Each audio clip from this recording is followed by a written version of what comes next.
Hello students, तो class 10th में metals and non metals को एनसीईआरटी से हम लोग सॉल्व कर रहे थे और लास्ट वीडियो में हमने क्वेश्चन नंबर 8 तक फिनिश कर लिया था। पेज नंबर 57 क्वेश्चन नंबर 8 तक फिनिश कर लिया था। इस वीडियो में स्टार्ट करेंगे metals non metals NCERT page number 57 question number 9 से।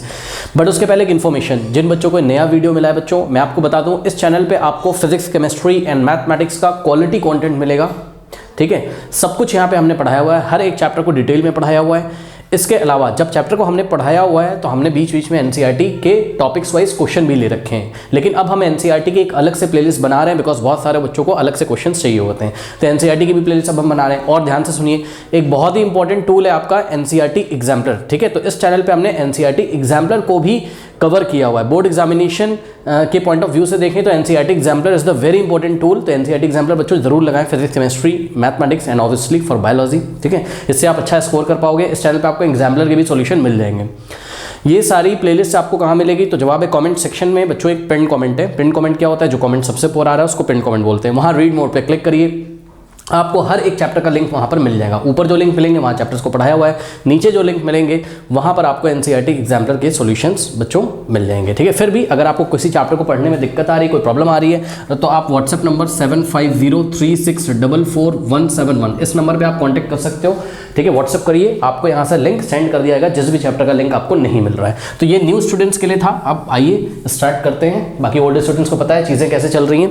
तो क्वेश्चन नंबर 9 कह रहा है कि Pratyush took sulphur powder on a spatula and heated it. ठीक है बच्चों, तो ये प्रत्युष का हाथ, हैंड मैंने बनाया हुआ है। ठीक है, आपको अच्छा ना दिख रहा हो तो इग्नोर करो। ये देखिए, ये स्पैचुला है। स्पैचुला कैसा है? लैब में आपने देखा है वो चम्मच जैसा होता है, स्पून जैसा। ठीक है, तो स्पैचुला में हमने ये देखिए सल्फर पाउडर यहाँ पर लिया प्रत्युष ने और उसको हीट करना उसने शुरू किया। ठीक, अच्छा अब एक बात बताइए, जब प्रत्युष सल्फर पाउडर को बच्चों हीट करेगा तो जब वो हीट कर रहा है तो एयर से क्या मिल रही है उसको? ऑक्सीजन। ठीक है ना, तो एयर में ऑक्सीजन होती तो सल्फर ऑक्सीजन से रिएक्ट करेगा बच्चों यहाँ पर, तो सल्फर डाइऑक्साइड बनेगा। सबसे पहले तो हम एक रिएक्शन लिख लेते हैं बच्चों, ध्यान से चेक करिए। और कहीं ना कहीं जो हम रिएक्शन लिखने जा रहे हैं वो आपका पार्ट बी का आंसर होगा, क्योंकि पार्ट बी में उन्होंने आपसे आगे पूछा है कि right a balance chemical equation for the reaction taking place. ठीक है ना, तो ध्यान से चेक करो बच्चों। सल्फर पाउडर जो कि सॉलिड फॉर्म में लिया गया होगा, ये देखिए ये स्पैचुला में सल्फर पाउडर लिया गया होगा। कहीं कहीं आप सल्फर को बच्चों ऐसा भी देखोगे, S8 कहीं कहीं लिखा रहता और कहीं कहीं ओनली S लिखा रहता है। ठीक है ना, तो आप लोगों को अभी क्लास 10th में S ही लिखना है। सल्फर का जब आप फॉर्मूला यहाँ पे दिखाओगे रिएक्शन में तो S ही लिखना है सिंप्लिसिटी के लिए। ठीक है ना, तो अभी आप S लिखिए ओनली। तो ये देखिए सल्फर पाउडर है आपका और इसने ऑक्सीजन गैस। ठीक है, ये आपका क्या है बताइए? ये आपका है सल्फर पाउडर, करेक्ट। और स्टूडेंट्स ये ऑक्सीजन गैस आपको कहाँ से मिली बताइए? एयर से। ये एयर से ऑक्सीजन गैस लगातार इसके कांटेक्ट में आएगी, नीचे से आप इसको हीट कर रहे हो बर्नर पे। ठीक है, तो ये देखिए हीट आपने दी, इसको हीट एनर्जी दी, तो साथ में आपका यहाँ पर जो गैस निकलेगी वो निकलेगी सल्फर डाइऑक्साइड गैस। ठीक है, कुछ ऐसा होगा बच्चों। तो यहाँ पर बताइए कौन सी गैस निकल रही होगी बताइए? ये देखिए ये एक इन्वर्टेड टेस्ट ट्यूब रखा है प्रत्युष ने, दूसरे हाथ से अपना पकड़ा है। ठीक है, तो ये जो टेस्ट ट्यूब को इसने दूसरे हैंड से पकड़ के रखा हुआ है, इसमें सल्फर डाइऑक्साइड गैस जाएगी बन के। ठीक है, बात समझ में आएगी नहीं? तो यहाँ पर देखिए सल्फर डाइऑक्साइड गैस यहाँ पर आ रही है, करेक्ट। तो इस टेस्ट ट्यूब में कौन सी गैस कलेक्ट हो रही है बताइए? Sulphur dioxide gas. ठीक है ना, अच्छा आगे पढ़ते हैं क्वेश्चन को। कह रहा है ही collected the gas evolve by inverted a test tube over it. ये देखिए इस टेस्ट ट्यूब में, जो कि इन्वर्टेड टेस्ट ट्यूब है, ऐसा उल्टा उसने खड़ा कर दिया इस पर। ठीक है, as shown in the figure. अब देखिए बच्चों क्वेश्चन क्या पूछता है। पार्ट ए कह रहा है कि what will be the action of a gas on. अब ध्यान सारा समझिए बच्चों, पार्ट ए के आपके दो पार्ट्स हैं, पार्ट 1 और part 2। What will be the action of gas on, मतलब जो गैस निकल रही है उसका एक्शन हमको बताना है। किस पे एक्शन बताना है? ध्यान से चेक करिए। पार्ट ए कह रहा है ड्राई लिटमस पेपर। तो बच्चों देखिए ड्राई लिटमस पेपर पे क्या इफेक्ट होगा, बात समझो बच्चों। देखिए ये इन्वर्टेड टेस्ट ट्यूब है। ठीक, इन्वर्टेड टेस्ट ट्यूब में कौन सी गैस है? Sulphur dioxide. तो ये देखिए जरा, सल्फर डाइऑक्साइड गैस, अगर ये देखिए ये हमने एक लिटमस पेपर लिया बच्चों, ड्राई लिटमस पेपर है, सूखा हुआ ड्राई लिटमस पेपर है बच्चों ये। ठीक है, ड्राई लिटमस पेपर है। अब ये सल्फर डाइऑक्साइड को अगर हम लोग इस लिटमस पेपर पे ऐसा डालते हैं, मान लो, ठीक है, किसी भी मेथड से, मान लो ये टेस्ट ट्यूब सीधा किया और यहाँ से ऐसे गैस निकल रही है SO2, तो यहाँ हमने अपना ड्राई लिटमस पेपर ऐसे करके लगा दिया, तो क्या ड्राई लिटमस पेपर जिसका कि कलर रेड हो या ब्लू हो वो डजंट मैटर, क्या ड्राई लिटमस पेपर पे कोई इफेक्ट पड़ेगा, ये हमें बताना है। ठीक है, तो मेरी बात बच्चों ध्यान से समझिए। सबसे पहले तो मैं आपको बता दूं कि जो सल्फर है आपका, ठीक है, सल्फर आपका आता है पीरियोडिक टेबल में ग्रुप नंबर 16 में, याद है आप लोगों को? ग्रुप नंबर 16 में आप चले जाइए, ग्रुप नंबर 16 ओल्ड स्टाइल से पीपोगे, पिटोगे, याद है, ऑक्सीजन, सल्फर, सेलेनियम, टेलेनियम, पोलोनियम, तो सल्फर आता है ग्रुप नंबर 16 में। अब ग्रुप नंबर 16 बच्चों आपका नॉन मेटल है, ध्यान से चेक करो, ग्रुप नंबर 16 पीरियोडिक टेबल में राइट हैंड साइड में आता है, तो ये आपका नॉन मेटल है, यानी कि बच्चों सल्फर क्या है आपका, सल्फर एक नॉन मेटल है, सल्फर क्या है, एक नॉन मेटल है। तो बच्चों आपने पढ़ा हुआ है, सुन लीजिए, मेटल के ऑक्साइड तो बेसिक होते हैं, मेटल के ऑक्साइड तो बेसिक होते हैं, लेकिन नॉन मेटल के ऑक्साइड कैसे होते हैं, एसिडिक। यानी कि जो सल्फर का ऑक्साइड आपने तैयार किया हुआ है, सल्फर डाइऑक्साइड, यहाँ पर देखिए ऑक्सीजन से रिएक्शन करा के जो एयर से ऑक्सीजन मिली उससे जब सल्फर की रिएक्शन हुई तो सल्फर डाइऑक्साइड जो कि नॉन मेटल का ऑक्साइड है, इसका नेचर कैसा होगा, नॉन मेटल के जो ऑक्साइड होते हैं वो एसिडिक इन नेचर होते हैं, यानी कि सल्फर डाइऑक्साइड कैसा होगा बच्चों, एसिडिक इन नेचर होगा। अब इससे हमारा क्या मतलब है कि एसिडिक इन नेचर होगा, ठीक है बच्चों। तो एक बात बता दूं, एसिडिक इन नेचर है सल्फर डाइऑक्साइड, ये आपको इस तरीके से पता चलेगा, आपको मैं यहाँ एक रिएक्शन करके दिखा रहा हूँ, ध्यान से चेक करिए।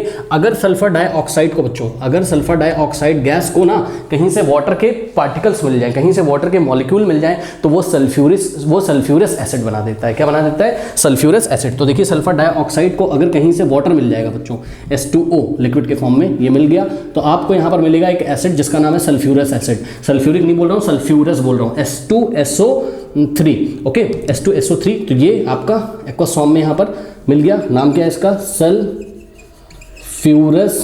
एसिड। अब बताइए बच्चों, ये जो सल्फ्यूरस एसिड बना है एक्वस फॉर्म में, ये आपको क्या देने के लिए रिस्पॉन्सिबल है, ये आपको H+ आयन देगा कहीं ना कहीं, ध्यान से चेक करो, ये आपको H+ आयन देगा, यहाँ हाइड्रोजन मौजूद है, जैसे H2SO4 आपको H+ देता है, वैसे ही H2SO3 यानी कि सल्फ्यूरस एसिड भी आपको H+ देगा।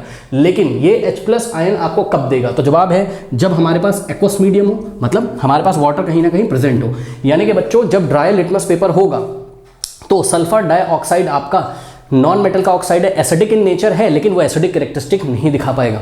ध्यान से बच्चों चेक करो कि ड्राई लिटमस पेपर है, अगर ड्राई है, सूखा हुआ, वहाँ वाटर के पार्टिकल मौजूद नहीं है, तो अगर वाटर नहीं मौजूद है तो क्या ये वाली रिएक्शन होगी, बताइए, कि सल्फर डाइऑक्साइड को वाटर ही नहीं मिलेगा वहाँ पर, तो आपका सल्फ्यूरस एसिड बनेगा ही नहीं, सल्फ्यूरस एसिड नहीं बनेगा तो H+ आपको नहीं मिलेगा, H+ आपको नहीं मिलेगा तो वहां पर आपके लिटमस पेपर पे कोई भी फर्क नहीं पड़ेगा, करेक्ट। तो यहां पर इन्होंने जो पूछा था कि what will the action of the gas on a dry litmus paper, तो आपका आंसर होगा there will be no action on dry litmus paper, correct. Dry litmus paper पे बच्चों कोई भी एक्शन सल्फर डाइऑक्साइड गैस का नहीं होगा, चाहे आप रेड ले लीजिए चाहे आप ब्लू ले लीजिए। वैसे तो आप लोगों को याद है कि हमने क्लास में पढ़ा हुआ है AB रोड, याद है AB road, AB road means what, acid turns blue to red, acid turns blue to red, AB road मतलब acid turns blue to red, यानी कि एसिड ब्लू लिटमस पेपर को किसमें चेंज कर देता है, रेड में, ये सभी को पता है। अब पार्ट बी बच्चों, सॉरी पार्ट सेकंड देखते हैं, ए का सेकंड पार्ट कह रहा moist litmus paper, moist litmus paper ले आए हो आप लोग। अब सेकंड केस में हमने क्या किया, ये देखिए बच्चों सल्फर डाइऑक्साइड गैस है, और इस बार ये जो लिटमस पेपर है ये ड्राई नहीं है, ये मॉइस्ट है, मॉइस्ट मीन्स थोड़ा सा इसको पानी में भिगो लीजिए बच्चों, पानी में डाल दीजिए इसको, ठीक है। तो पानी में जब आप डालोगे तो यहाँ पे देखिए वाटर के पार्टिकल्स ऐसे लगे हुए हैं, ठीक। अब जैसे ही सल्फर डाइऑक्साइड गैस, ये टेस्ट ट्यूब जो इन्वर्टेड थी इसको हमने सीधा किया, तो यहाँ से जब सल्फर डाइऑक्साइड गैस ऐसे निकलेगी और मॉइस्ट लिटमस पेपर के कांटेक्ट में आएगी बच्चों, ठीक है, तो यहाँ पर जो ब्लू लिटमस पेपर है वो आपका रेड में चेंज हो जाएगा, क्योंकि जैसे ही सल्फर डाइऑक्साइड ये मॉइस्ट लिटमस पेपर से कांटेक्ट में आएगी, मॉइस्ट लिटमस पेपर पे क्या है बताइए, H2O के पार्टिकल्स हैं, वाटर के पार्टिकल है, तो ये वाटर के पार्टिकल SO2 से रिएक्ट करेंगे, ध्यान से चेक करो बच्चों, वाटर के पार्टिकल सल्फर डाइऑक्साइड गैस से रिएक्ट करेंगे और सल्फ्यूरस एसिड देंगे, तो वहाँ पर आपको H+ आयन मिलेंगे, यानी कि एसिडिक कैरेक्टरिस्टिक शो होने लगेगी, और इस तरीके से जो ब्लू लिटमस पेपर है वो आपका कैसा दिखाई पड़ेगा, रेड। तो ब्लू लिटमस पेपर ले जाइएगा तो आपको रेड कलर वहाँ पर दिखाई पड़ेगा, ब्लू लिटमस आपका रेड में चेंज होगा क्योंकि एसिडिक मीडियम वहाँ पर हो गया है। कोई डाउट है बताइए। तो बच्चों सेकंड का जो आपको आंसर लिखना है, ठीक है, तो वो आपको इस तरीके से लिखना है, देखिए पार्ट ए का second, since the gas is SO2, gas कौन सी आपकी, सल्फर डाइऑक्साइड, जो कि नॉन मेटल का ऑक्साइड है, नॉन मेटल कौन है यहाँ, सल्फर, सल्फर का ऑक्साइड है ये, तो नॉन मेटल के ऑक्साइड एसिडिक इन नेचर होते हैं, ये बात आपको ध्यान रखनी है। तो हमने आगे लिखा हुआ है it turns moist blue litmus paper two red because sulphur dioxide reacts with moisture, react with moisture, moisture का मतलब किससे, वाटर से, ठीक है, मॉइस्चर मतलब गीलापन जो होता है वहाँ पे, वाटर के पार्टिकल्स जो वहाँ पे मौजूद हैं, ठीक है, because sulphur dioxide reacts with moisture to form what, sulphurous acid. कोई डाउट है बताइए, सिंपल है, ओके। तो ये लिखा। अब आपको बच्चों पार्ट बी उन्होंने पूछा है, कह रहा है right a balance chemical equation for the reaction taking place, ठीक है, जो भी रिएक्शन यहाँ पर हो रही होगी उसकी बैलेंस केमिकल इक्वेशन आपको लिखनी है। तो बच्चों देखिए पहली रिएक्शन तो ये हो रही होगी, ये वाली, करेक्ट, तो ये पार्ट बी का आपका आंसर लिखा हुआ है। पहली रिएक्शन तो ये हो रही होगी कि भाई सल्फर एयर में मौजूद ऑक्सीजन से रिएक्ट करके सल्फर डाइऑक्साइड बना रहा होगा, ये रही पहली रिएक्शन, ठीक है। और दूसरी रिएक्शन हम वो वाली दिखा सकते हैं यहाँ पर जब आप मॉइस्ट लिटमस पेपर लेके यहाँ पर आते हो।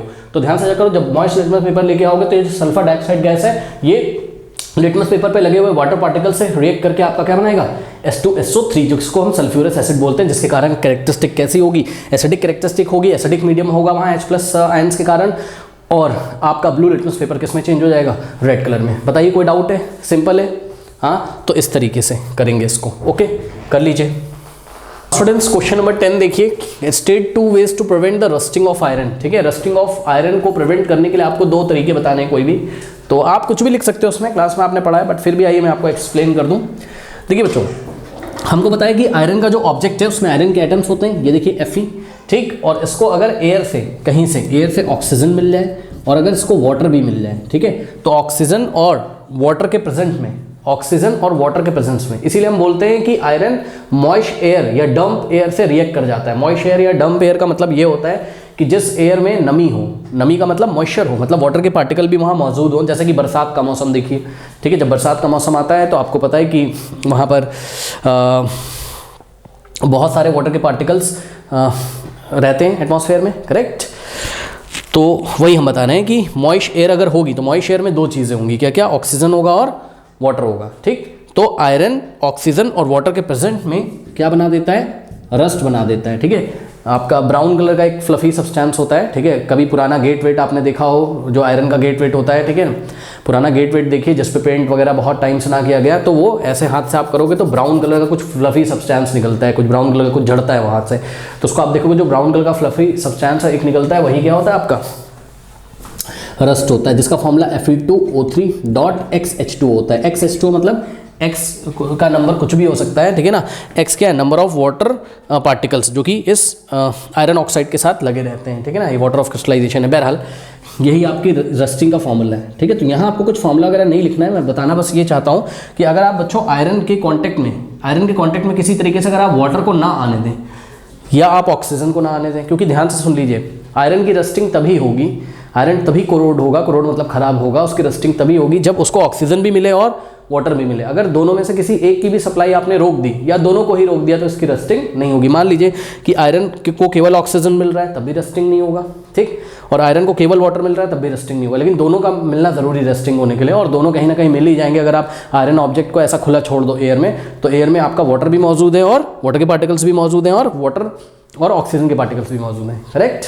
तो इस तरीके से आपका रस्टिंग हो जाएगा। तो रस्टिंग बचाने के लिए बताइए क्या करेंगे, आप आयरन के ऑब्जेक्ट को किसी कवरिंग से ढक दीजिए, ऐसा सोचो उसके ऊपर हम कोई कवर चढ़ा दें। अब कैसा कवर चढ़ा दें कोई सोचेगा कि इस पर हम इसको एक बैग में रख देते हैं, चलो बैग में छोटे छोटे पोर्स होते हैं, छोटे छोटे छेद होते हैं। अगर हम उसको माइक्रोस्कोप से देखें तो किसी भी बैग में छोटे छोटे पोर्स होंगे, छोटे छोटे छेद होंगे, और उसमें से ऑक्सीजन के पार्टिकल और वाटर के पार्टिकल्स भी, क्योंकि उनका साइज बहुत छोटा था, छोटे छोटे मॉलिक्यूल अंदर घुस जाएंगे और आयरन से रिएक्ट करना शुरू कर देंगे, ठीक है। तो करना क्या है, यहाँ पर आयरन का कोई ऑब्जेक्ट लीजिए, ध्यान से चेक करिए, ये आयरन का आपने कोई ऑब्जेक्ट लिया या आर्टिकल लिया, तो इसके ऊपर आप क्या कर सकते हो बच्चों, आप ऑयलिंग कर सकते हो, ग्रीसिंग कर सकते हो और पेंटिंग कर सकते हो, ठीक है ना।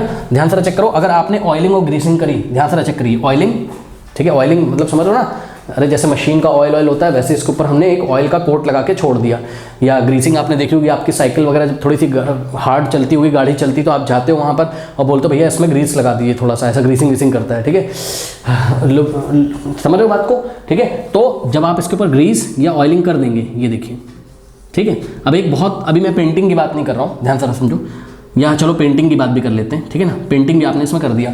तो होता क्या है, ध्यान से चेक करो बच्चों, कार्बन एंड कंपाउंड वाले चैप्टर में आप एक बात पढ़ोगे, क्या पढ़ोगे मैं आपको बता रहा हूँ, most of the organic compound जो होंगे वो वाटर को रिपेल करते हैं। वाटर को क्या करते हैं, रिपेल करते हैं। एक्चुअल में बच्चों किसी ऑर्गेनिक कंपाउंड का जब मॉलिक्यूल का फॉर्मूला आप देखोगे, ठीक है, तो ये ऐसा कुछ इस तरीके से होता है, ठीक है। ये वाला एंड आपका होता है हाइड्रोफिलिक, हाइड्रोफिलिक मतलब वाटर को अट्रैक्ट करने वाला, ठीक है, और ये दूसरा जो एंड होता है आपका हाइड्रोफोबिक एंड होता है, करेक्ट। तो मोटी मोटी बात आप ये समझिए कि आपका जो ऑर्गेनिक कंपाउंड का मॉलिक्यूल होगा, ठीक है, उसमें एक एंड ऐसा जरूर होता है जो वाटर को क्या करे, रिपेल करता है, जो वाटर को रिपेल करता है। ये आप सोप जब पढ़ोगे तो उसमें आपको पढ़ाया जाएगा, अब ज़्यादा आपको टेंशन नहीं लेनी है, बस मैं आपको ये बताना चाहता हूँ कि जब आप ग्रीसिंग या ऑयलिंग यहाँ पर करेंगे तो ग्रीस, ऑयल और पेंट में क्या होते हैं बताइए, ऑर्गेनिक कंपाउंड होते हैं। तो ऑर्गेनिक कंपाउंड का ये वाला जो एंड है ये वाटर को क्या करेगा, रिपेल करेगा, ठीक है ना। तो बाहर से जब वाटर आएगा, ऐसा वाटर के पार्टिकल अगर कभी भी आएंगे इसके पास, तो ये क्या करेगा, वाटर को रिपेल करेगा। ठीक। तो वाटर कहीं ना कहीं अंदर तक नहीं पहुंच पाएगा, क्योंकि ऊपर तो पेंट लगा हुआ है, ऊपर ग्रीस लगा हुआ है या ऊपर ऑयल लगा हुआ है, वो सीधे आयरन के कांटेक्ट में नहीं आ पाएगा वाटर। बात समझ में आई कि नहीं आई? ओके। तो इस तरीके से वैसे तो ऑक्सीजन के पार्टिकल्स भी नहीं आ पाएंगे, आप ऑयलिंग ग्रीसिंग या पेंटिंग कर दोगे तो ऑक्सीजन के पार्टिकल भी आयरन के कांटेक्ट में नहीं आ पाएंगे, ठीक है ना। तो इस तरीके से ये आपका आयरन का ऑब्जेक्ट कभी भी वाटर के कांटेक्ट में आएगा नहीं, ऑक्सीजन के कांटेक्ट में आएगा नहीं, रस्टिंग होगी नहीं, क्योंकि आपको ऑक्सीजन और वाटर आपको मिलेगा नहीं, ठीक है ना।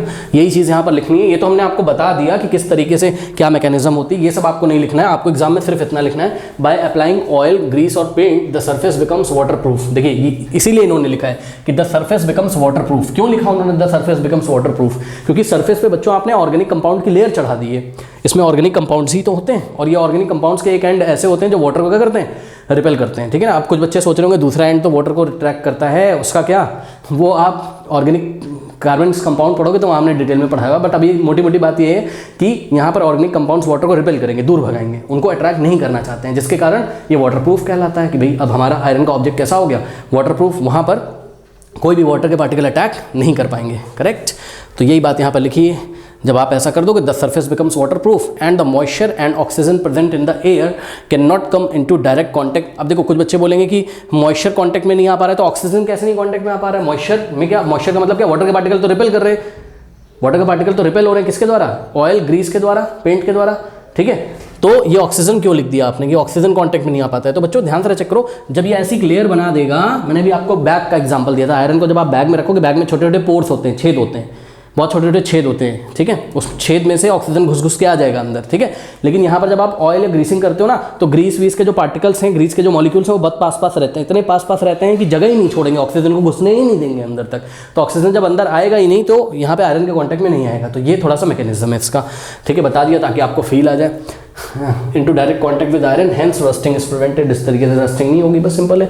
और दूसरा तरीका क्या है, गैल्वेनाइजेशन। गैल्वेनाइजेशन में क्या करते थे बच्चों, याद करिए, जिंक हम लोग लेते थे, जिंक को मोल्टन स्टेट में लाते थे, यानी कि जिंक को काफ़ी हाई टेम्परेचर पे हम लोग गर्म करते थे, ठीक है। तो जिंक को जब आप हीट करोगे, जिंक ये सॉलिड है और इसको आपने हीट किया, जब आप इसको हीट करोगे तो मोल्टन स्टेट में आ जाएगा, यानी कि जिंक लिक्विड बन जाएगा, ठीक है। जिंक लिक्विड बन गया। तो ये देखिए, ये जिंक ऐसा लिक्विड में फॉर्म में रखा हुआ है, ये देखिए, ये जिंक ऐसा आपका लिक्विड फॉर्म में रखा हुआ है, ये जिंक क्या है, लिक्विड फॉर्म में यहाँ रखा हुआ है। इसमें आपने क्या किया, इसमें आयरन का एक ऑब्जेक्ट लीजिए और ऐसा डिप कर दीजिए, जिस भी आयरन के ऑब्जेक्ट को आपको रस्टिंग से बचाना हो, उसमें डिप करके बाहर निकाल लीजिए। तो जब आप आयरन के ऑब्जेक्ट को डिप करके बाहर निकालोगे, तो ये देखिए आयरन के ऊपर ये लिक्विड जिंक ऐसे लग जाएगा, ठीक। अब ये लिक्विड जिंक ऐसे लग गया और इसको आप थोड़ी देर के लिए छोड़ दीजिए, 7-8 घंटे के लिए। तो धीरे धीरे क्या होगा कि जिंक जो लिक्विड फॉर्म में है, जो ऊपर लगा हुआ है, धीरे धीरे धीरे धीरे वो ठंडा होगा। जब ठंडा होगा तो जिंक लिक्विड से वापस किस में आ जाएगा, सॉलिड में। चेक करो बच्चों, जब आपने गर्म किया था तो जिंक सॉलिड से लिक्विड में चेंज हो गया था, ठीक। अब वापस रिवर्स प्रोसेस होगा, ठीक।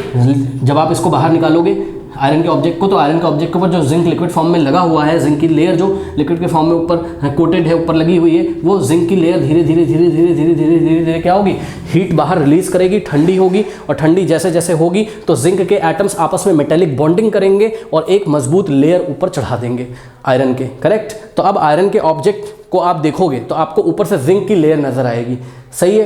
अब यहाँ पर बताइए क्या आ गई, जिंक की लेयर आ गई। जब जिंक की लेयर आ गई तो अगर रिएक्शन होगा भी तो किसका रिएक्शन होगा, सोचो, ऊपर तो जिंक है, आयरन अंदर है, आयरन सीधे ऑक्सीजन के कांटेक्ट में नहीं आएगा। अगर ऑक्सीजन आ भी गया तो ऑक्सीजन जिंक से रिएक्ट करेगा, ध्यान से चेक करो, ऑक्सीजन जिंक से रिएक्ट करेगा और जिंक ऑक्साइड की एक लेयर ऊपर कोटेड हो जाएगी, जिससे कि अंदर का जो जिंक बचा हुआ है वो भी सुरक्षित रहेगा और आयरन तो रहेगा ही रहेगा सुरक्षित, ठीक है। तो ये पूरा प्रोसेस है। बहरहाल इतना आपको डिटेल में नहीं जाना है, आपको सिर्फ ये लिखना है, an iron article is coated with a layer of zinc metal which prevents the iron to come in contact with oxygen and moisture, hence rusting is prevented। कोई डाउट बताइए, क्या लिखा हुआ है, iron article is coated with a layer of zinc metal, ठीक है। Iron का कोई आर्टिकल हो, आर्टिकल मतलब कोई ऑब्जेक्ट हो, उसको हम कोट कर देते हैं किसकी हेल्प से, जिंक मेटल की हेल्प से। कैसे कोट करते हैं वो हमने आपको बता दिया।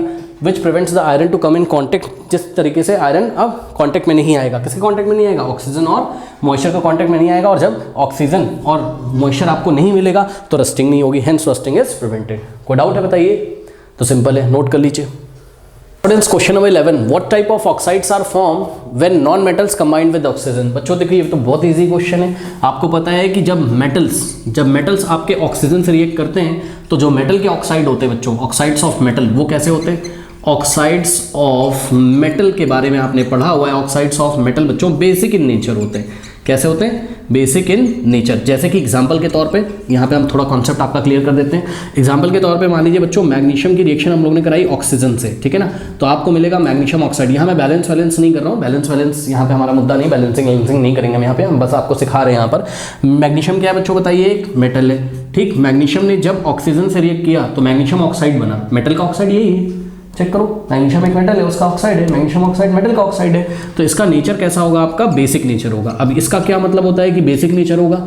तो बच्चों बेसिक नेचर का ये मतलब है कि जब मैग्नीशियम ऑक्साइड को, ठीक है, जब आप मैग्नीशियम ऑक्साइड को कहीं ना कहीं अगर वाटर से रिएक्ट कराओगे तो आपको क्या मिलेगा? आपको देखने को मिलेगा मैग्नीशियम हाइड्रोक्साइड। क्या देखने को मिलेगा आपको? Magnesium hydroxide. अब बच्चों चेक करो, एक्वस, वाटर प्रेजेंट है इसलिए एक्वस, ठीक है। अभी मैग्नीशियम हाइड्रोक्साइड है, बताइए इसमें आपको क्या क्या मिलेगा? इसमें आपको Mg2+ आयन मिलेंगे और हाइड्रोक्साइड मिलेंगे, OH- आयन मिलेंगे। ध्यान से चेक करो, OH- के कारण ही सॉल्यूशन कैसा होता है बताइए? बेसिक, और H+ के कारण कैसा होता है? एसिडिक। बात समझ में आई कि नहीं? तो ये चीज़ है। और भी अगर आपको देखना हो तो आप देख सकते हो। मान लीजिए कि जैसे आपके पास है बच्चों मेटल सोडियम, ठीक है, तो सोडियम की ऑक्सीजन से रिएक्शन कराई अगर आपने तो ये हो जाएगा सोडियम ऑक्साइड, ठीक है। सोडियम ऑक्साइड आपका बन गया, और सोडियम ऑक्साइड को अगर हम लोग कहीं ना कहीं वाटर्स को अगर बच्चों मिल जाए तो आपको सोडियम हाइड्रोक्साइड देखने को मिलेगा, NaOH। अब सोडियम हाइड्रोक्साइड आपको क्या देता है? ध्यान से चेक करो, सोडियम हाइड्रोक्साइड आपको Na+ देगा, OH- देगा। तो ध्यान से चेक करो, ये सोडियम हाइड्रोक्साइड जो बना, ठीक है, ये आपका कैसा है? बेसिक इन नेचर, क्योंकि OH- ये आपको दे रहा है सॉल्यूशन में, सही है ना। तो यानी कि मेटल के जो ऑक्साइड होंगे उनका नेचर कैसा होगा? बेसिक नेचर होगा, ठीक है। अब ये रिएक्शन आपको बच्चों सब लिखनी नहीं है, ये हमने आपको समझा के दिखाई है यहाँ पर, ठीक है। तो मेटल के जो ऑक्साइड्स हैं वो बेसिक इन नेचर हैं। तो बताइए बच्चों, नॉन मेटल के ऑक्साइड्स कैसे होंगे? Acidic in nature. अब इसका क्या मीनिंग है? आइए जरा हम आपको दिखाते हैं। एक नॉन मेटल ले लेते हैं एग्जाम्पल के तौर पर, क्योंकि क्वेश्चन में इन्होंने हमसे ये पूछा था कि what type of oxides are formed when non metal combined with oxygen. तो नॉन मेटल जब ऑक्सीजन से कंबाइन होंगे तो जो आपके ऑक्साइड बनेंगे उनका नेचर कैसा होगा? एसिडिक नेचर होगा। आइए हम आपको एग्जांपल दिखाते हैं। जैसे कि बच्चों सल्फर क्या है बताइए? एक सल्फर एक नॉन मेटल है, सबको पता है। तो सल्फर की ऑक्सीजन से अगर आप रिएक्शन कराओगे तो आपको मिलेगा क्या? सल्फर डाइऑक्साइड, ठीक है, सल्फर डाइऑक्साइड। ये आपको देखिए सल्फर डाइऑक्साइड गैस मिली। तो ये जो सल्फर का ऑक्साइड है यानी कि नॉन मेटल का ऑक्साइड है, इसका नेचर कैसा होगा? एसिडिक। इसका नेचर कैसा होगा? Acidic nature. अगर इसका एसिडिक नेचर को बच्चों आपको अगर चेक करना है तो कहीं ना कहीं आप सल्फर डाइऑक्साइड की रिएक्शन करा दीजिए, किससे? वाटर से, ठीक है। इसको आप वाटर अगर दे दो सल्फर डाइऑक्साइड गैस को तो आपको यहाँ सल्फ्यूरस एसिड मिलेगा, यानी कि H2SO3 एक्वस। अब ये देखिए, ये सल्फ्यूरस एसिड है, सल्फ्यूरिक नहीं बोला है, सुन लो, सल्फ्यूरस बोला है। तो ये जो सल्फ्यूरस एसिड है H2SO3, ये आपको देगा क्या? ये आपको देगा कहीं ना कहीं H+ आयन। ध्यान से चेक करो, H+ आयन देगा, और H+ आयन के कारण कैसा होगा? एसिडिक। बात समझ में आई कि नहीं आई? ठीक है ना। तो ये होता है आपका, बस सिंपल, ठीक। और भी दिखा सकता हूँ मैं आपको, जैसे कि एक नॉन मेटल लिया कार्बन को ऑक्सीजन से रिएक्शन कराओ, क्या बनेगा बताइए? कार्बन डाइऑक्साइड, ठीक है। कार्बन डाइऑक्साइड क्या है? नॉन मेटल का ऑक्साइड है। चेक करो, कार्बन क्या है? Non metal. उसने ऑक्सीजन से रिएक्शन करके कार्बन डाइऑक्साइड बनाया, तो कार्बन डाइऑक्साइड क्या है? नॉन मेटल का ऑक्साइड है। अगर ये नॉन मेटल का ऑक्साइड है तो ये क्या है? एसिडिक कैरेक्टरिस्टिक शो करेगा। अगर आपको एसिडिक कैरेक्टरिस्टिक देखनी है बच्चों तो कार्बन डाइऑक्साइड की आप रिएक्शन करा दीजिए, किससे? वाटर से थोड़ा करा दीजिए रिएक्शन इसकी, तो आपको कार्बोनिक एसिड मिलेगा यहाँ H2CO3, जो कि एक वीक एसिड है, कार्बोनिक एसिड, ठीक है। H2CO3 वीक एसिड है, तो क्या हुआ? एसिड तो है, ये कहीं ना कहीं आपको H+ आयन देगा एक्वस सॉल्यूशन में। बात समझ में आ गई कि नहीं आ गई? तो यहाँ से आपको क्या पता चला कि non metal combined with oxygen to form what? Acidic oxides. कोई डाउट है बताइए? ठीक। अब सर एग्जाम में हम रिएक्शन लिखेंगे कि नहीं लिखेंगे? तो एग्जाम में देखिए इन्होंने रिएक्शन नहीं पूछी तो आप नहीं लिखोगे, लेकिन अगर पूछी है तो आप लिख सकते हो, एग्जाम्पल दे सकते हो। देखो ये सल्फर वाला या फिर आप कार्बन वाला। कोई डाउट है बताइए? कोई डाउट है? सिंपल है, ठीक है, कर लीजिए। नाउ स्टूडेंट्स, क्वेश्चन नंबर 12 देखिए, पेज नंबर 57 पे। गिव रीजंस, इसके बहुत सारे पार्ट्स हैं तो एक एक करके मैं आपको बताता हूँ। पहले लेते हैं हम लोग पार्ट 1। कह रहा है कि platinum, gold and silver are used to make jewellery, give reason, ठीक है। कह रहा है कि प्लेटिनम, गोल्ड और सिल्वर, तो बच्चों याद करिए प्लेटिनम का आपका जो फॉर्मूला होगा, मतलब प्लेटिनम का जो सिंबल होगा वो होगा P स्मॉल t, गोल्ड होता है आपका A स्मॉल u, सिल्वर है आपका A स्मॉल g। ये अगर आप देखोगे तो मेटल रिएक्टिविटी सीरीज में कहीं ना कहीं कहाँ आते हैं? नीचे आते हैं। और मेटल रिएक्टिविटी सीरीज में जो नीचे आते होंगे metals, they are very less reactive. तो ये बच्चों रिएक्शन नहीं करेंगे, है ना, यानी कि ये कोरोड नहीं होंगे। कोरोड का मतलब कोरोजन नहीं होगा इनका। कोरोजन होने का क्या मतलब है कि अगर इसके ऊपर कोई केमिकल गिर जाए तब भी रिएक्ट नहीं करेगा। इसके ऊपर बच्चों अगर ऑक्सीजन कहीं से आ जाए तब भी रिएक्ट नहीं करेगा। ये इसके ऊपर वाटर गिर जाए तब भी रिएक्ट नहीं करेगा, ठीक है ना। तो डिफरेंट टाइप के सब्सटेंसेस या डिफरेंट टाइप के केमिकल्स या डिफरेंट टाइप की गैसेस से ही रिएक्ट नहीं करेगा। इसकी रिएक्टिविटी बहुत कम है। तो बच्चों जब ये रिएक्ट नहीं करेगा तो खराब नहीं होगा कभी, ठीक है। अगर खराब नहीं होगा तो ये लंबे टाइम तक टिकेगा। They are very less reactive. इसी को हम बोलते हैं कि they are resistant to corrosion. They are resistance मतलब रजिस्ट करता है, यानी कि बचाव करता है किससे? कोरोजन से, कोरोड होने से, खराब होने से ये बचाता है अपने आप को। क्यों बचाता है? Because they are less reactive. एक तो ये चीज़ है, ठीक। उसके कारण बच्चों ये मेटल्स हैं, इसमें फ्री इलेक्ट्रॉन्स होते हैं, और हमने क्लास में आपको पढ़ाया है कि फ्री इलेक्ट्रॉन्स होने के कारण ये चमकते हैं। फ्री इलेक्ट्रॉन्स होने के कारण ये चमकते हैं। क्यों लस्ट्रस होते हैं? चमकने का मतलब लस्ट्रस होते हैं। फ्री इलेक्ट्रॉन्स के कारण सर कैसे लस्ट्रस होते हैं? तो भैया कहानी कुछ इस तरीके से होती है, ध्यान से चेक करो। ये आपका प्लेटिनम का पीस है मान लीजिए, ठीक है। तो इसमें क्या होता है, इलेक्ट्रॉन आपको पता है जो फ्री रहते हैं वो क्या करेंगे, कुछ ऐसा होता है, इलेक्ट्रॉन्स के डिफरेंट एनर्जी लेवल्स होते हैं। तो जब एनर्जी यहाँ पर पड़ती, कहीं से लाइट जब यहाँ पर मेटल के पीस पे पड़ती है, तो ये इलेक्ट्रॉन क्या करता है, लाइट वाली जो एनर्जी है ना, उसको ले लेता है, ठीक है, एब्जॉर्ब कर लेगा एनर्जी, ठीक है। और एब्जॉर्ब करके ये लोअर एनर्जी स्टेट से हायर एनर्जी स्टेट में जाता है। लेकिन जैसे ये लोअर से हायर में जाता है तो प्लेटिनम का या जो भी मेटल उसका न्यूक्लियस इसको वापस खींचता है। न्यूक्लियस पे पॉजिटिव चार्ज होता है, और इलेक्ट्रॉन अगर बाहर जा रहा हो, इलेक्ट्रॉन पे नेगेटिव होता है, तो न्यूक्लियस पे पॉजिटिव होता है, तो इलेक्ट्रॉन को वापस खींचेगा। तो सोचो यहाँ से पहले लाइट आई, लाइट किसको मिली, इलेक्ट्रॉन को मिली, जो फ्री इलेक्ट्रॉन था वो लोअर एनर्जी स्टेट से कहाँ जाने लगा, हायर में। क्योंकि भाई जैसे ही लाइट उसके ऊपर गिरेगी उसकी एनर्जी ज़्यादा हो जाएगी, उसकी काइनेटिक एनर्जी ज़्यादा होगी। लाइट जो उसको मिली है, लाइट मतलब इलेक्ट्रोमैग्नेटिक वेव्स जो उसके ऊपर पड़ी हैं, उससे उसकी एनर्जी हाई हो जाएगी। जैसे ही हाई होगी लोअर एनर्जी स्टेट से कहाँ जाएगा, हायर में। लेकिन जैसे ही ऐसे जा रहा होगा हायर एनर्जी स्टेट में, न्यूक्लियस का पावर बहुत अच्छा होता है, न्यूक्लियस पे पॉजिटिव चार्ज होता है, तो उसको फिर से खींचेगा ऐसे करके। जैसे ही पीछे खींचता है बच्चों, तो ये हायर से फिर नीचे गिरता है, और जैसे ही इलेक्ट्रॉन नीचे आता है वापस, तुरंत जितनी एनर्जी उसने एब्जॉर्ब करी थी उतनी ही वो रिलीज कर देगा इलेक्ट्रोमैग्नेटिक वेव्स के फॉर्म में। चेक करिए, जिस भी कलर का इलेक्ट्रोमैग्नेटिक वेव्स उसने एब्जॉर्ब किया था वही वो रिलीज करेगा। अब ये इलेक्ट्रोमैग्नेटिक वेव्स आपकी आंखों में जाता है, ठीक है, और सेंसेशन पैदा करता है, तो वो आपको चमकता हुआ नजर आता है।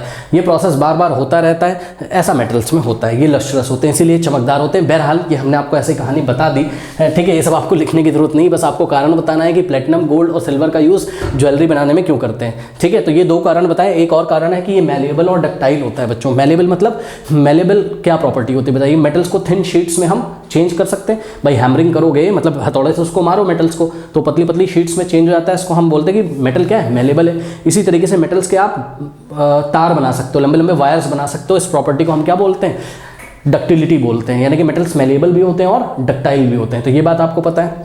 ज्वेलरी बनाने के लिए बच्चों कभी कभी आपको थिन शीट बनानी पड़ेगी ना, छोटे छोटे, जैसे कि आपने टॉप वगैरह देखे होंगे जो कान में पहनती महिलाएं, या उसमें किसी वायर का यूज़ होता होगा। गोल्ड का वायर अब लगाना है कहीं पे, तो आपको कहीं ना कहीं जो भी आप सब्सटेंस यूज, जो भी मटेरियल आप यूज़ कर रहे हो ज्वेलरी बनाने के लिए, उसमें मैलेबिलिटी और डक्टिलिटी दोनों ही प्रॉपर्टी होनी चाहिए, ठीक है।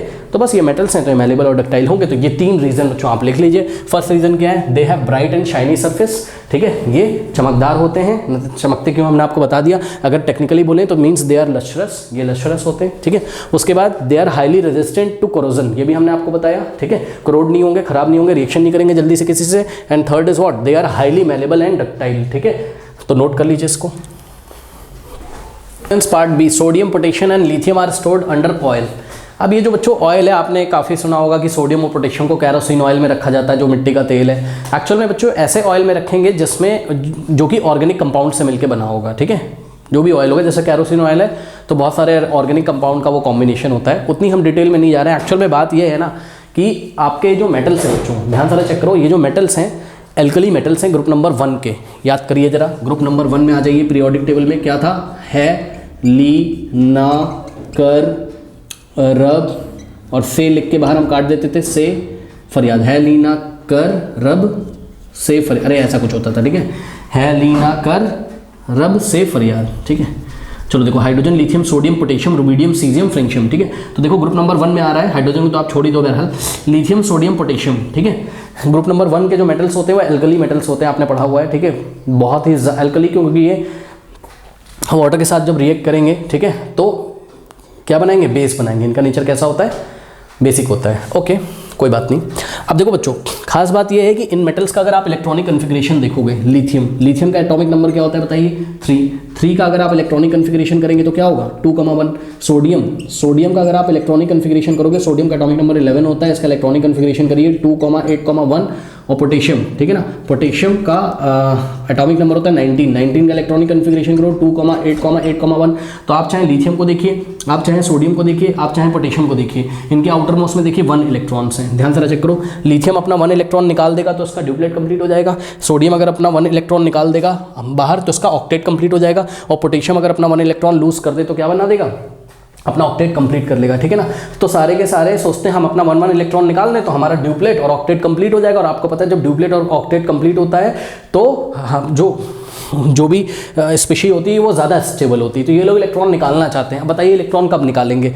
किसी केमिकल रिएक्शन में इलेक्ट्रॉन निकाला जाएगा, जब ये किसी दूसरे मॉलिक्यूल के साथ कांटेक्ट में आएंगे तो उस सामने वाले मॉलिक्यूल को ये इलेक्ट्रॉन देने की कोशिश करेंगे कि भैया इलेक्ट्रॉन एक्सेप्ट कर लो। हाँ, ऐसे मॉलिक्यूल के कांटेक्ट में आए जिस मॉलिक्यूल को इलेक्ट्रॉन की ज़रूरत हो, जिस मॉलिक्यूल को इलेक्ट्रॉन की ज़रूरत हो, करेक्ट। तो ध्यान से बच्चों ज़रा चेक करिए, अगर आपका जो सोडियम होता है, मैं बस एक एग्जाम्पल दे रहा हूँ, ज़्यादा नहीं, सोडियम अगर ऑक्सीजन से रिएक्ट कर जाएगा, ठीक है, तो आपका क्या बना देगा बताइए? Na2O बना देता है, कहीं ना कहीं सोडियम ऑक्साइड बना देता है, ठीक है ना। क्योंकि आप ध्यान से चेक करो ये किस तरीके से बना हुआ है। तो यहाँ पर ध्यान से चेक करिए सोडियम, ठीक है, यहाँ पर कितने सोडियम की जरूरत है? 2 सोडियम की जरूरत है Na2O सोडियम ऑक्साइड में, ठीक है ना। तो 2 सोडियम की जरूरत है और 1 ऑक्सीजन की जरूरत है। क्योंकि ध्यान से चेक करो कुछ ऐसा होता होगा, ये देखिए जरा, ये 2 सोडियम के एटम हमने लिए और 1 ऑक्सीजन हमने लिया। अब ऑक्सीजन का इलेक्ट्रॉनिक कन्फिग्रेशन कर लीजिए फटाफट। ऑक्सीजन का एटॉमिक नंबर 8 होता है, इसका इलेक्ट्रॉनिक कन्फिग्रेशन करोगे तो कितना आएगा? 2,6 आ जाएगा, ठीक है ना। तो आपको पता है बच्चों ऑक्सीजन का ऑक्टेट कंप्लीट नहीं है, ऑक्सीजन को 2 इलेक्ट्रॉन्स चाहिए। तो ध्यान से चेक करो कि सोडियम के आउटर मोस्ट में कितना है? 1। तो एक ये वाला सोडियम और एक ये वाला सोडियम, एक इलेक्ट्रॉन ये वाला सोडियम देगा और दूसरा इलेक्ट्रॉन ये वाला सोडियम देगा। ध्यान से चेक करो, ये वाला सोडियम 1 इलेक्ट्रॉन देगा, एक ये वाला देगा। और जो ऑक्सीजन है आपका उसके पास 6 तो है ही आउटर मोस्ट में, चेक करो 1 2 3 4 5 6। और देखो एक इधर से इलेक्ट्रॉन आएगा, एक इधर से, तो इसका भी ऑक्टेट कंप्लीट हो जाएगा, इसको भी मजा आ जाएगा, इसका भी ऑक्टेट कंप्लीट हो जाएगा, इसका भी ऑक्टेट कंप्लीट हो जाएगा और इसका भी हो जाएगा, करेक्ट। ऑक्सीजन 2 इलेक्ट्रॉन ले लेगा, एक ये वाले सोडियम से, एक ये वाले सोडियम से, और ये वाला जो सोडियम का एटम है ये भी इलेक्ट्रॉन लूज कर देगा तो इसका ऑक्टेट कंप्लीट हो जाएगा, ये वाला सोडियम भी इलेक्ट्रॉन लूज कर देगा तो इसका भी ऑक्टेट कंप्लीट हो जाएगा। इस तरीके से एक आयनिक कंपाउंड बनेगा जिसका नाम क्या है? Sodium oxide.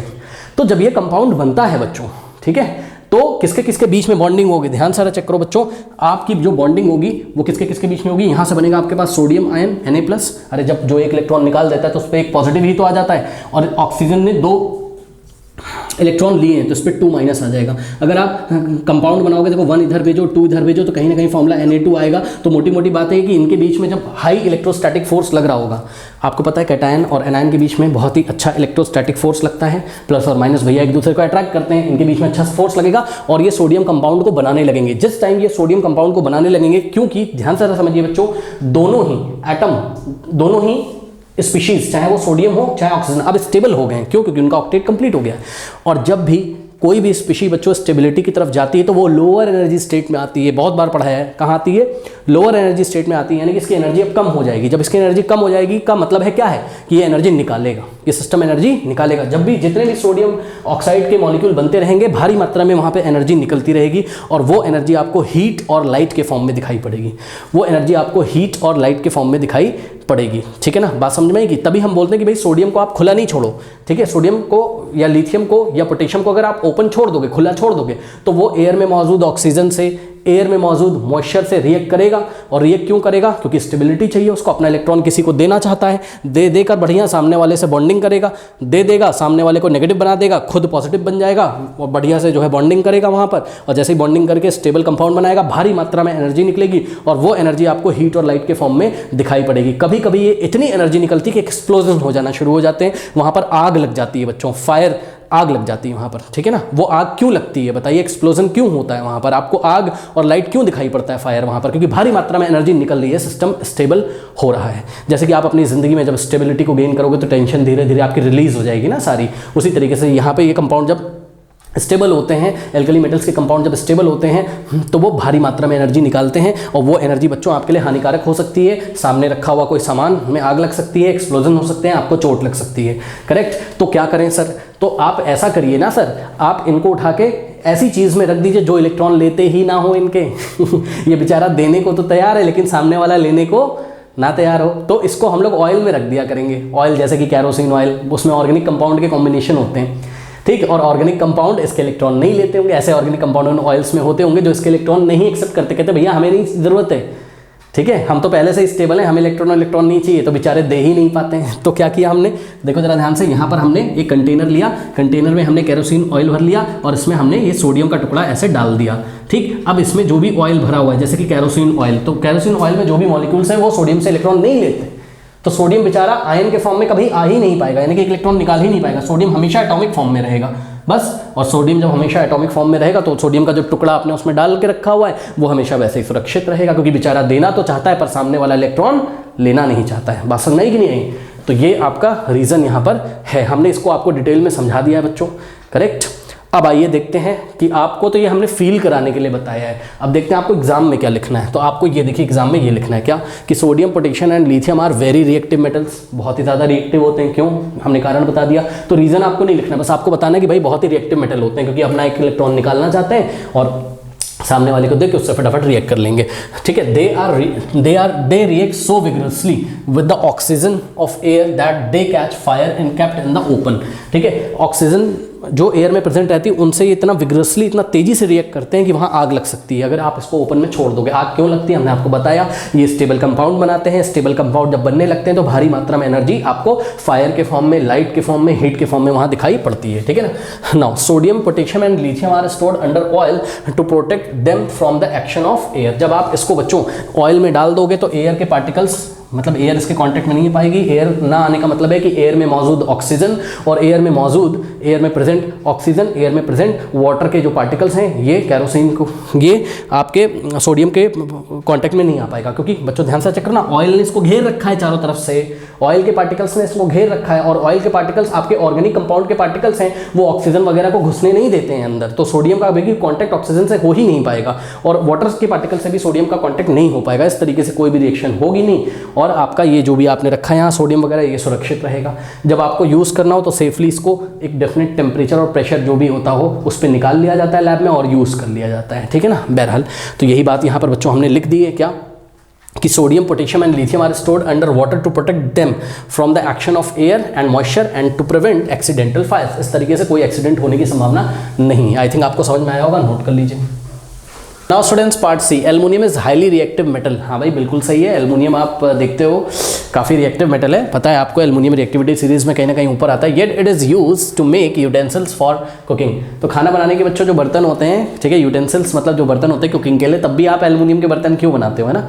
बात समझो जरा कि जो एल्युमिनियम है वो आपके फूड में बच्चों अगर कोई मान लो कोई फूड में डिफरेंट टाइप के मॉलिक्यूल्स होते हैं, डिफरेंट टाइप के कंपाउंड्स होते हैं आपके फूड में, तो उन कंपाउंड से जो भी यहाँ पर कंपाउंड होंगे आपके फूड में, कंपाउंड्स जो भी कि कहाँ होंगे आपके फूड में, रिएक्ट करके क्या बना देगा, टॉक्सिक कंपाउंड बना सकता है, यानी जहरीला कंपाउंड बना सकता है। जहरीला का मतलब है कि हमारे स्वास्थ्य के लिए जो हानिकारक हो, हमारी हेल्थ के लिए जो कि हानिकारक हो, ठीक है ना। तो एल्युमिनियम हमारे फूड में प्रेजेंट डिफरेंट टाइप के कंपाउंड से रिएक्शन करके टॉक्सिक कंपाउंड बना सकता है। सही बात है। तो एल्युमिनियम के बर्तन क्यों बनाते हो, उसी में तो खाना बनाते हो। तो कारण सुनिए बच्चों, एल्युमिनियम हाईली रिएक्टिव है, इसका हमें फ़ायदा भी मिलता है। क्या फ़ायदा मिलता है कि ये जो एल्युमिनियम है, ठीक है ना, एल्युमिनियम के जब बर्तन बना के तैयार कर दिए जाते हैं तो एल्युमिनियम के बर्तन की जो आउटर सरफेस होती है बच्चों, ये देखिए, ये जो आउटर सरफेस होती है, ठीक है, इस पे जो एटम्स प्रेजेंट हैं एल्युमिनियम के, सुन लीजिए, ये बर्तन है, ये यूटेंसिल है, ये एल्युमिनियम का बना हुआ है। अब इसमें एल्युमिनियम के बहुत सारे एटम्स हैं, तो इसके सरफेस पे बाहर की तरफ और अंदर की तरफ भी, अंदर बाहर का मतलब आप समझ रहे हो कहाँ ना, जहाँ जहाँ आप हाथ लगा सकते हो। अरे भाई ये एल्युमिनियम की लेयर है, ध्यान से चेक करिए, ये दिखाते हैं हम आपको। मान लीजिए कि ये एल्युमिनियम की, एक सेकेंड जरा, ये एल्युमिनियम का पीस है, ठीक। तो ये वाले सरफेस और ये वाले सरफेस की मैं बात कर रहा हूँ, ठीक है ना। तो सरफेस पे जितने भी एल्युमिनियम के एटम होते हैं वो फटाफट ऑक्सीजन से रिएक्ट कर लेते हैं। ध्यान से चेक करो, एल्युमिनियम के जितने भी एटम सरफेस पे होते हैं वो फटाफट एल्युमिनियम के एटम फटाफट ऑक्सीजन से रिएक्ट कर लेंगे और एल्युमिनियम ऑक्साइड बना देंगे, ठीक है ना। अब ये एल्युमिनियम ऑक्साइड बच्चों बहुत ही स्टेबल कंपाउंड होता है। तो अब कहीं ना कहीं अगर हम आपसे पूछे सरफेस पे क्या मौजूद है बताइए, तो आप बोलोगे भाई सरफेस पे एल्युमिनियम नहीं मौजूद है। सरफेस पे क्या मौजूद है, एल्युमिनियम ऑक्साइड जो कि बहुत ही स्टेबल है। और सरफेस के अंदर क्या है, यानी कि अगर मान लो हम एक क्या कहते हैं, मान लो बच्चों हम एक मेटल का पीस ले लें, पेचकस ले लो और उसको ऐसे इसमें, इसको ऐसा क्या करते हैं, क्या कहते हैं उसको, ऐसा खुरच दें, इसको ऐसा अगर खुरच दें तो पता है आपको, आपका यूटेंसिल जो बर्तन है वो चमकता हुआ नजर आएगा। क्यों, ऊपर से क्या हट गया, एल्युमिनियम ऑक्साइड का लेयर ऊपर से हट गया और अंदर एल्युमिनियम के जो आपके फ्रेश एटम्स हैं वो आपको चमकते हुए नजर आएंगे, क्योंकि आपको पता है कि मेटल कैसा होता है, लश्चरस, ठीक है। तो मोटी मोटी बात मैं आपको ये बताना चाहता हूँ कि एल्युमिनियम ऑक्साइड का लेयर ऊपर आ जाता है, जिससे कि अंदर जो एल्युमिनियम के एटम हैं वो सुरक्षित रहते हैं बच्चों। अंदर एल्युमिनियम के एटम है वो सुरक्षित रहते हैं और अंदर जो एल्युमिनियम के एटम्स हैं वो डायरेक्ट आपके फूड के कांटेक्ट में नहीं आ पाएंगे। अब आपके फूड के कांटेक्ट में कौन है बताओ, क्या एल्युमिनियम है आपके फूड के कांटेक्ट में? नहीं, आपके फूड के कांटेक्ट में कौन है? Aluminium oxide. तो हमें यहाँ पर क्या लिखना चाहिए अब कि भाई हमारा जो फूड है उसमें डिफरेंट टाइप के जो कंपाउंड्स हैं उसमें उसके कांटेक्ट में कौन है? एल्युमिनियम ऑक्साइड का लेयर है। तो यहाँ पर आपके टॉक्सिक कंपाउंड्स नहीं बनेंगे, जहरीले कंपाउंड नहीं बनेंगे, क्योंकि बच्चों ये एल्युमिनियम ऑक्साइड बहुत स्टेबल है, ये किसी से रिएक्ट ही नहीं करना चाहता है। सही है ना, ये किसी से रिएक्ट नहीं करना चाहता है, चुपचाप बेचारा बैठा रहेगा, आप उसमें बॉयल करो, खाना बनाओ, कुछ भी करो, ठीक है। हाई टेम्परेचर पे भी ये स्टेबल रहता है ये कंपाउंड। समझ में आई बात? तो ये चीज़ है। ओके, तो बस यही बात आपको लिख देनी है कि दो aluminium is highly reactive metal, हालांकि एल्युमिनियम क्या है? बहुत हाईली रिएक्टिव मेटल है। It is resistant to corrosion, ठीक है। उसके बावजूद भी ये कोरोड नहीं होता है, ये खराब नहीं होगा किसी दूसरे कंपाउंड से रिएक्ट करके। ये खराब नहीं होने का मतलब है किसी तरीके कंपाउंड नहीं बनाएगा, कोई टॉक्सिक कंपाउंड नहीं बनाएगा। क्यों नहीं बनाएगा? कारण आपको बता दिया है क्या? This is because aluminium reacts with oxygen present in the air to form the thin layer of aluminium oxide. क्योंकि एयर में प्रेजेंट ऑक्सीजन से एल्युमिनियम रिएक्ट करके एल्युमिनियम ऑक्साइड का एक लेयर बना देता है। थिन लेयर मतलब पतली लेयर इसके ऊपर बन जाएगी। ऐसा मत समझना कि पूरा का पूरा ही ये किस में चेंज हो गया है? एल्युमिनियम ऑक्साइड में। नहीं, केवल ऊपर एल्युमिनियम ऑक्साइड की लेयर आई है, अंदर अभी भी एल्युमिनियम मौजूद है। ये तो बहुत बढ़िया बात है कि फटाफट ऊपर रिएक्शन हो गई, अंदर का एल्युमिनियम अभी भी सुरक्षित है, और ऊपर एल्युमिनियम ऑक्साइड की लेयर आ गई तो वो आपके फूड के साथ रिएक्ट नहीं करेगी। This oxide layer is very stable and prevents further reaction of aluminium with oxygen, ठीक है। तो ये जो आपकी ऑक्साइड की लेयर है ये बहुत ही स्टेबल होती है, और इस लेयर के अंदर जो एल्युमिनियम मौजूद है अब वो फर्दर रिएक्शन नहीं कर सकता है, क्योंकि इस लेयर के अंदर जो एल्युमिनियम है वो डायरेक्ट फूड के कांटेक्ट में नहीं आ पाएगा, ठीक है। यही बात यहाँ पर लिखी हुई, this oxide layer is very stable and prevents, क्योंकि ऑक्साइड लेयर खुद तो रिएक्ट किसी से करने नहीं देती है और अंदर के एल्युमिनियम को बाहर आने नहीं देती है, मतलब अंदर के एल्युमिनियम बाहर वाले किसी भी कंपाउंड से रिएक्ट नहीं कर पाएगा। तो this oxide layer is very stable and prevent further reaction of aluminium with oxygen also. अब एक चीज़ और थोड़ी सी इसमें हम लोग लिख देते हैं बच्चों एग्जाम में, ध्यान से चेक करिए कि एल्युमिनियम आपने कभी अगर हाथ में लिया हो तो एल्युमिनियम का बच्चों डेंसिटी थोड़ा कम होता है, ठीक है ना। यानी कि एल्युमिनियम हल्का होगा, वेटेड नहीं होता है, बहुत भारी नहीं होता है। भारी भारी बर्तन अच्छे थोड़ी ना लगेंगे, ठीक है ना। तो अगर हमने एल्युमिनियम का बड़ा बर्तन भी बनाया तो वो लाइट वेट का होगा, हल्का होगा, ठीक है, जिससे कि आप उसको एक स्थान से दूसरे स्थान आराम से ले जा सकते हो। तो ये बात भी आप लिख दीजिए। Also it is light in weight and good conductor of heat and it is use to make cooking utensils. Okay, good conductor of heat का क्या मतलब है बच्चों? गुड कंडक्टर ऑफ हीट का ये मतलब है कि मान लीजिए कि मेरे पास एल्युमिनियम का बर्तन है, अब इसमें हमने कुछ फूड बनाने के लिए कुछ पानी वानी डाला बढ़िया से और उसको हमने गर्म करना शुरू किया। तो ध्यान से चेक करिए, जब आप इसको गर्म करोगे तो यूनिफॉर्मली गर्म होगा बच्चों, ध्यान से चेक करो, यूनिफॉर्मली गर्म होगा। यूनिफॉर्मली गर्म होने का ये मतलब है कि बर्तन की ये सतह है नीचे, ध्यान से चेक करिए, ये इसकी सतह है, ये बेस दिखा रहे हैं बर्तन का ये। तो जब आप उसको हीट दोगे बर्नर से तो ये यूनिफॉर्मली गर्म होगा लगातार। ऐसा नहीं कि कहीं पे ज़्यादा गर्म हो जाएगा, कहीं पे कम गर्म हो जाएगा, क्योंकि पता है आपको कि metals are the good conductor of heat. Free electrons होने के कारण metal are the good conductor of heat. तो इसमें यूनिफॉर्मली हीट डिस्ट्रीब्यूट होगी चारों डायरेक्शंस में, इस तरीके से हर तरफ। तो जो भी खाना इसमें आपका रखा है, चावल वगैरह या जो भी रखा है, उसको यूनिफॉर्मली हीट मिलेगी। ऐसा नहीं होगा कि एक जगह का चावल जल गया, कहीं का पका नहीं, कहीं का पक गया, ऐसा नहीं होगा, ठीक है ना। तो बस ये सारी बातें आप लोग लिखेंगे। ओके, नोट कर लीजिए। क्वेश्चन देखिए, give reason carbonate and sulphide ores are usually converted into oxide during the process of extraction। जब मेटल का एक्सट्रैक्शन हम पढ़ रहे थे बच्चों तो हमने दो चीज़ें पढ़ी थी, याद है, कैल्सिनेशन और क्या दूसरा आपका क्या था? रोस्टिंग, ठीक है ना। कैल्सिनेशन में क्या होता था, याद करिए, कोई भी मेटल का ओर होता था, जैसे कि मान लीजिए हमने कैलामाइन ले लिया, जिंक का ओर क्या है? जिंक मेटल का ओर है कैलामाइन, जिंक कार्बोनेट, ठीक है।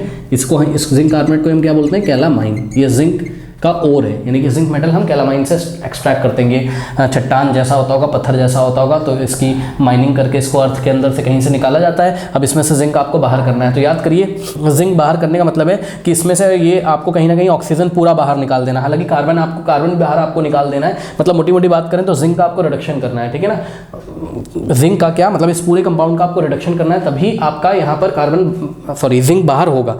तो क्या करते थे, याद करिए, हम लोग जब हमें कहीं पर भी ऐसे ओर मिलते थे जिस जो कार्बोनेट ओर होते थे, किसी मेटल के कार्बोनेट ओर, तो हम इसकी कैल्सिनेशन करते थे। कैल्सिनेशन क्या होता था, याद करिए, कैल्सिनेशन में हम लोग क्या करते थे, इसको हम लोग in the absence of air normally इसको हीट करते थे, याद है। तो कैल्सिनेशन में क्या होता था? एब्सेंस ऑफ एयर, एयर का एब्सेंस रखना है, यानी कि ऑक्सीजन की सप्लाई नहीं होनी है, और उसको हीट कर दीजिए। In the absence of air इसको हीट कर देंगे। तो इसको जब आप लोग हीट करते थे तो क्या बनता था, याद करिए, जिंक ऑक्साइड बनता था और साथ में आपका कार्बन डाइऑक्साइड गैस भी यहाँ पर बनता था। तो ये जो जिंक ऑक्साइड अब आपको मिल गया, ठीक है ना, इस जिंक ऑक्साइड को आप बहुत ही अच्छा रिड्यूसिंग एजेंट है आपके पास, एक चीप रिड्यूसिंग एजेंट है जो कि सस्ता आता है, बहुत आसानी से मिल जाता है, that is carbon.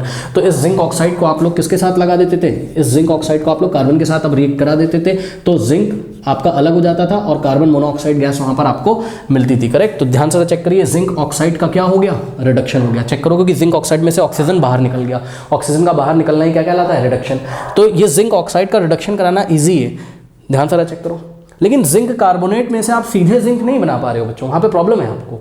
Zinc carbonate का आप सीधे बहुत ज़्यादा रिडक्शन नहीं करा पा रहे हो वहाँ पर, ठीक है ना। तो सबसे पहले आप इसको हीट करते हो तो जिंक ऑक्साइड बनता है, ठीक है। यानी कि मोटी मोटी बात यह है कि जिंक के कार्बोनेट से, जिंक एक मेटल है, तो इस मेटल के कार्बोनेट से पहले आपने क्या बनाना है, मेटल का आपको ऑक्साइड बनाना है। करेक्ट। उस मेटल के ऑक्साइड में जब आप कार्बन को लगाओगे, कार्बन के साथ रिएक्ट कराओगे, तो आपका जिंक बाहर होगा।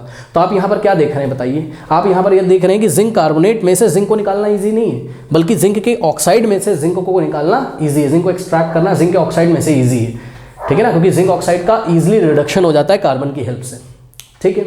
तो बस अब आप इसीलिए आप जिंक कार्बोनेट को किस में चेंज करते हो, जिंक ऑक्साइड में, सही है। इसी तरीके से एक और आपने पढ़ा था जिंक का जिंक ब्लेंड, जो कि जिंक का सल्फाइड होता है, जिंक ब्लेंड ZnS।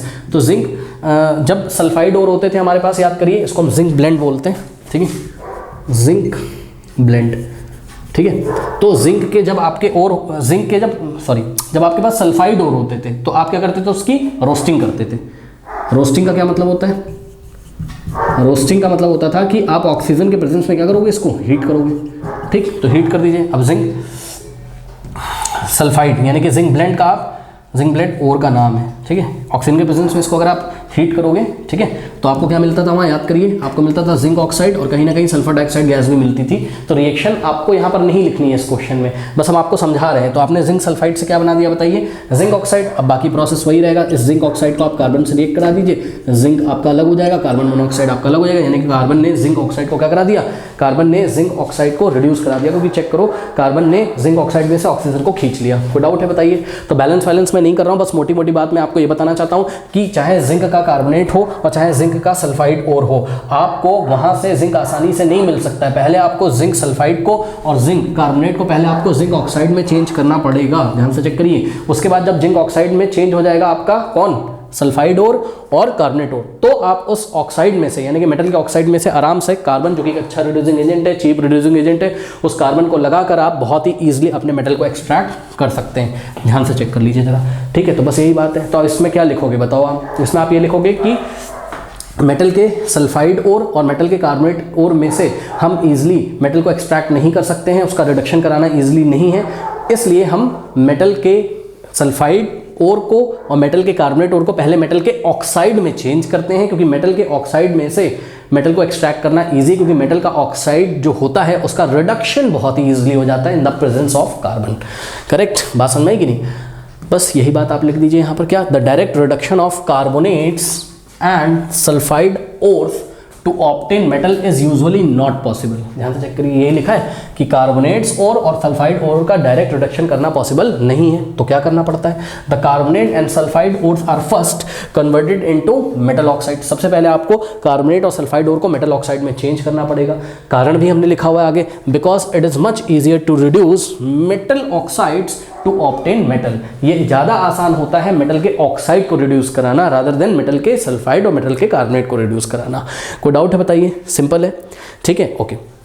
तो स्टूडेंट्स आज की क्लास में बस इतना ही, और नेक्स्ट जो क्वेश्चन है वो एंड स्क्रीन पे आ रहा होगा।